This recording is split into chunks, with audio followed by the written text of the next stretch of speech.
Our next presenter is David Berg. He is a consultant to Long Island public and private entities working on reducing nitrogen loads to surface waters. Prior to this work, he was an environmental analyst and land use planner at an engineering consulting firm, where many of his projects involve wastewater planning and environmental restoration. So here's David. So first off, thank you, Louise. That was pretty interesting to me as a man. Very much something that we need here. I'm going to talk about urine diversion really as a solution to some of the nitrogen load problems that we have in our surface waters. And this is something that's taking place here in Long Island, which is an island off New York City. So what's the problem? The problem is very similar to a lot of coastal areas where there's excess nitrogen from primarily wastewater, about 70% wastewater, and also fertilizers, stormwaters, all pass into our groundwater, which here on Long Island, which is a little different than other places, we drink. So we are drinking our groundwater. It doesn't come from upstate reservoirs as it does in New York. So what's also interesting is here we have 2 counties on Long Island, about 3 million people in total. The eastern county, Suffolk County, about only 25% of it is sewered. And so we therefore have about 360,000 on-site cesspools and septic systems. In the western county, it's 90% sewered, but we still have about 50,000 of these on-site systems. And so what's the problem with all this excess nitrogen from the septic systems, fertilizer, and stormwaters? All that groundwater eventually flows into our bays. It takes anywhere from a couple years to 50 years. And we are experiencing a lot of hazardous algal blooms. Up in the top left, you can see a half dozen different types of algae blooms that we've been experiencing. And along with that, fish kills and a major decline in our shell fisheries. And basically all this is due to the problems with dissolved oxygen that come from the phytoplankton blooms that we experience because of the heavy nitrogen load. New York was a major producer of shellfish for many years, and you can see now we've gone from 500,000 bushels back in the 70s down to very, very minor.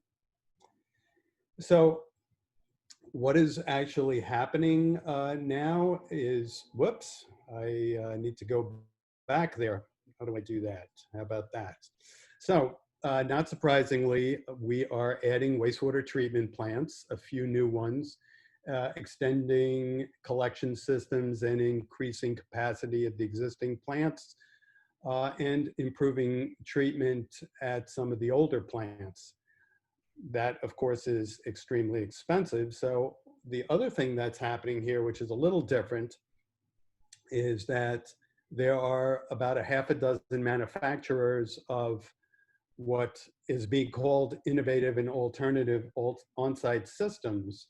And these are basically miniature wastewater treatment plants that people have installed in their backyards. And these are to replace septic systems and cesspools. The design objective is less than 19 milligrams per liter nitrogen discharge versus a septic system or cesspool, which is on the order of 60. There's also a state bill to mandate reductions in fertilizer nitrogen. And one of my favorite topics, bioextraction, which comes up in this next slide, and that is the use of, in this case, seaweeds, but also shellfish to remove legacy nitrogen from our surface waters. But that's not why we're here. So why is it that we need a different approach to what Long Islanders are currently doing? The primary problem is the cost of all of these wastewater treatment plants and the associated collection systems, at least in New York is upwards of 100,000, and in some locations over $100,000 per household to install new wastewater treatment plants and collection systems. So the alternative were these innovative and alternative systems, which I described as like basically miniature treatment plants. They're tertiary systems, but they're complex, they're expensive, they have moving parts, pumps and blowers, they need service, and because they're biological systems, they're subject to perturbations from household chemicals, and particularly bleach and other things. And it's a small system, so a cup of bleach in a 50 million gallon per day treatment plant has no impact, but here it certainly can. They require maintenance. We don't know yet just how much and how costly that'll be because they're relatively new, but the estimates are upwards of $500 a year. And to install these is close to $30,000 for each unit. The county and New York State have so far provided grants to pay for 100% of the installation cost.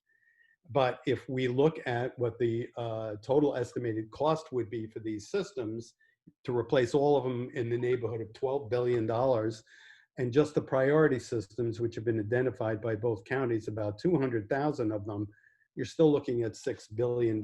So a lot of money. So I'm finally getting to urine diversion. So why urine diversion? Well, as we all know, urine contains 70 or 80% of wastewater nitrogen, so it makes sense to collect it. And at that, urine collection systems could achieve the same sort of nitrogen removal as is proposed, or actually is in place with these innovative alternative systems.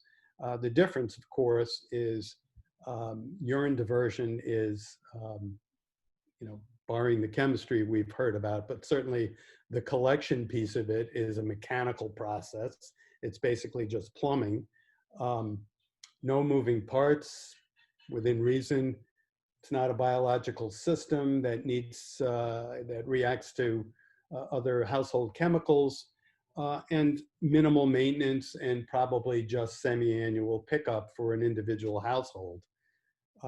And so we've certainly heard a lot about urine, uses for urine, and primarily fertilizer. Of course, the urine can simply be transported to one of our treatment plants where that nitrogen will be reduced in some of the bigger plants down to 10 or as low as 4 milligrams per liter in the discharge. But one of the other things that I find really interesting is the use of urea to reduce nitrous oxide emissions from some of the combustion systems. I know it's used pretty extensively in diesel engines, but also in a lot of the power plant. It could be used in power plant emissions to reduce nitrous oxide in some of the private systems that we have in Long Island, including one that processes wastewater treatment plant solids. His production is limited by the amount of nitrous oxide he's permitted to discharge. So a urea injection could lower his NOx emissions and allow him to process more biosolids. So that's my thing. No questions, but I'd love to see at least a pilot series of urine diversion systems in Long Island, and would welcome the participation of some of the folks in this conference. So thank you very much.